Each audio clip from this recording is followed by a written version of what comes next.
بسم اللہ الرحمن الرحیم۔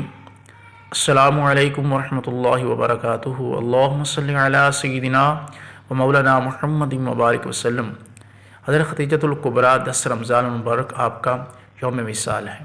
حضرت خدیجۃ الکبریٰ نے اسلام کی بہت خدمات کی۔ آپ علیہ السلام نے سب سے پہلے حضور صلی اللہ علیہ وسلم پر ایمان لائیں، آپ صلی اللہ علیہ وسلم کو تسلیاں دیں۔ آج ان کے بارے میں ذکر ہوگا۔ آپ سے گزارش ہے چینل کو سبسکرائب، ویڈیو کو لائک اینڈ شیئر کریں۔ 10 رمضان المبارک ام المؤمنین حضرت خدیجہ سلام اللہ علیہ کے یوم وفات ہے۔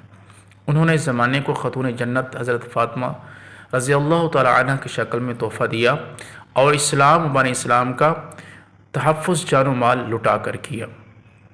معزز سامعین کرام، خاتم الانبیاء رحمۃ للعالمین سید عالم نور مجسم حضرت محمد مصطفیٰ صلی اللہ علیہ وسلم نے اپنی 63 سالہ حیات طیبہ میں اگرچہ اپنوں اور اغیار کی طرف سے کئی مصیبتیں، مشکلات، پریشانیاں، مصائب، رکاوٹیں اور سنگینیاں دیکھیں اور برداشت کیں، لیکن ان میں غالب اکثریت پر حسن و ملال اور دکھ و اضطراب نہیں فرمایا، بلکہ ہنسی خوشی اور اسلام کی ترویج و وسعت کا ہدف سامنے رکھتے ہوئے قبول فرماتے رہے۔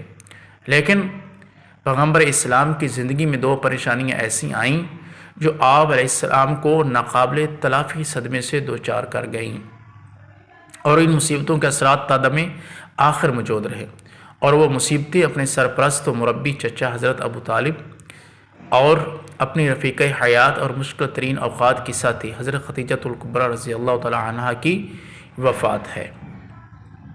معزز سامعین کرام، اپنے پیارے چچا حضرت ابو طالب علیہ السلام اور اپنی پیاری رفیقہ حیات حضرت خدیجۃ الکبریٰ کی وفات کو نہ صرف اپنی ذات کی حد تک منایا، بلکہ اس پورے سال کو عام الحزن یعنی غم کا سال قرار دے کر جہاں اپنے دور میں موجود اصحاب کرام اور اہل بیت اعظام کو ان پاک ہستیوں کا غم منانے کا حکم دیا، وہیں رہتی دنیا تک آنے والے ہر انسان اور ہر مسلمان کو ان 2 ہستیوں کی اہمیت و حیثیت کا علم ہو گیا، اور پتہ چل گیا کہ آقا علیہ السلام کے نزدیک ان 2 ہستیوں کی قدر و منزلت روز روشن کی طرح عیاں، آشکار اور واضح ہے۔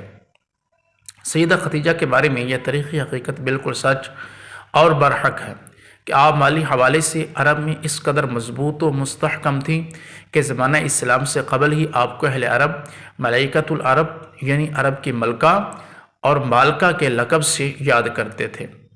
عرب کی ملکہ نے کائنات کے سردار پر اپنی دولت وارفتگی سے لٹائی، اور آپ علیہ السلام فرمایا کرتی تھیں کہ کاش میرے پاس اور دولت ہوتی تو میں اسلام اور بانی اسلام پر لٹاتی رہتی تاکہ اسلام زیادہ سے زیادہ پھیلے۔